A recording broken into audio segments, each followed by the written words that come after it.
You're probably aware of the seasonal events in Terraria. The Pumpkin Moon, however, isn't really one of them. Why is that? Well, it can be summoned at any time, and it never happens automatically. The Halloween season in-game event is its own thing.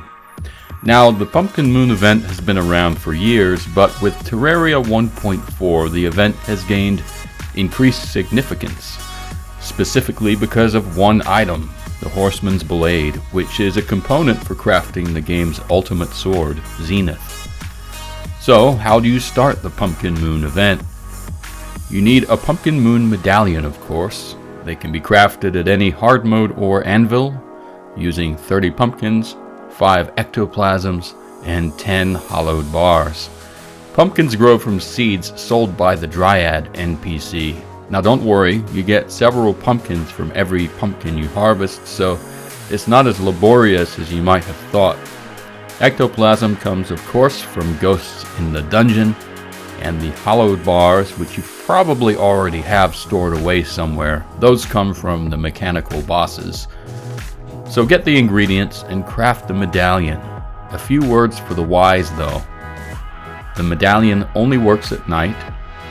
You'll want to start the event as close to 7:30 p.m. as possible to take advantage of the full night. Before you summon the event, consider making a boss arena if you don't already have one.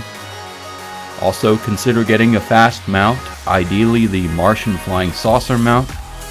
And then finally, use potions and buff yourself up using power-up stations. It's worth it. With those preparations complete, you can get started. It seems easy at first. It is easy at first. This event has a total of 15 waves, and the strongest enemies have the highest chance of dropping their good items, the higher the wave number. So you'll want to try to get to wave 15 if you can. If you do reach the 15th wave, you're stuck on it until morning. And if you reach the wave, you'll get a Halloween season effect all day the following day, regardless of the time of year that you do this. So there is a little bit of a perk if you get to the end. The good thing about this arena is that if I wander on and off the screen, it seems to spawn and funnel a lot of the enemies so that they're really easy to take down. And to make the matters even better, it divides them up in a way that protects the player a little bit. Since they're not all on the same level, some of the tougher enemies like hounds or horsemen are a bit less of a threat to you because they'll run along the top if you're in the middle, and so forth. It's important to keep in mind that this event ends at 4:30 a.m., and so anything you can do to race through the first few waves will increase the likelihood that you'll get to the end of the challenge. What you'll find is that the difficulty ramps up dramatically once the morning wood and pumpkin enemies start appearing. At higher wave numbers, multiple instances of these bosses can appear. The reason I recommend using a flying mount is that you're going to get to the point where your primary concern is dodging the attacks of the pumpkins. These things hit like a truck, and so you'll need to keep a close eye on your health bar once they do start to appear. And even with a flying mount, it can get a little dodgy sometimes if you're not looking closely at the attacks and properly avoiding the pumpkins. Thankfully, the tougher enemies drop a lot of hearts. Be sure to sweep those hearts up to keep your life topped up. It's easy to get overwhelmed if you're not careful. The enemies are so abundant and so strong that I highly advise you avoid fighting near your base. If you fight correctly, you won't need your nurse's help, and this way your precious base NPCs won't get killed. Your base is probably not the best place to be fighting these boss enemies anyway. What I've found is that once the pumpkins start to appear, you can basically ignore everything else and just take to the air to single out the pumpkins.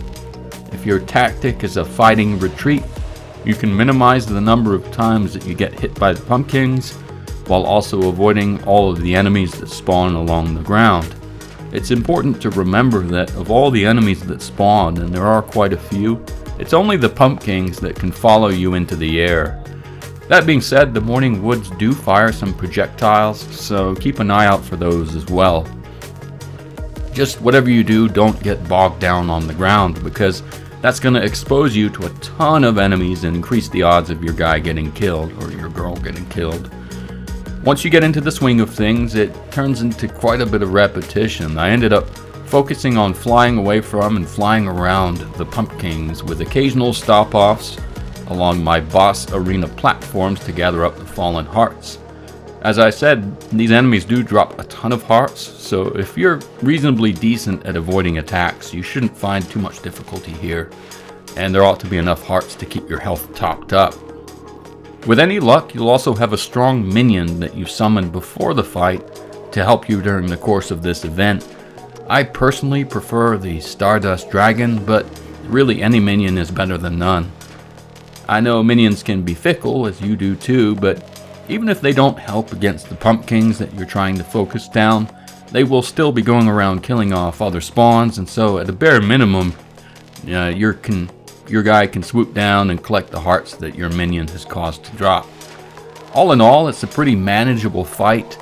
The generic boss arena you've seen in this video worked quite well for this, I have to say. I did have a campfire and a heart lamp to boost health regeneration, but I probably would have been fine even without those things. In the grand scheme of things, this fight, this challenge, whatever you want to call it, is going to come down to just moving quickly, dodging attacks, and being quick to collect dropped hearts to keep those health meters topped up to the max. One thing you may have noticed if you've been looking closely at the drops in this video is that there's a ton of gold that gets dropped during this event. If you're able to clear a lot of enemies, by the end of the night you should have some platinum for your troubles, along of course with the event specific drops too. If you are hunting for the Horseman's blade, and I suspect many of you will be, don't be disheartened if you don't get one in the first attempt. I had to run this event a second time to get one, and of course, naturally, several of them dropped for me during the second attempt. That's just how it goes. If you've done any of the other events similar to this one, you'll know that the RNG, the random number generator, can be pretty fickle. Anyway, that's a fair summary of this Pumpkin Moon event. If you do manage to reach the 15th wave, then you'll also be rewarded with an achievement. Those are always fun to get, and so it's worth gunning for that final wave.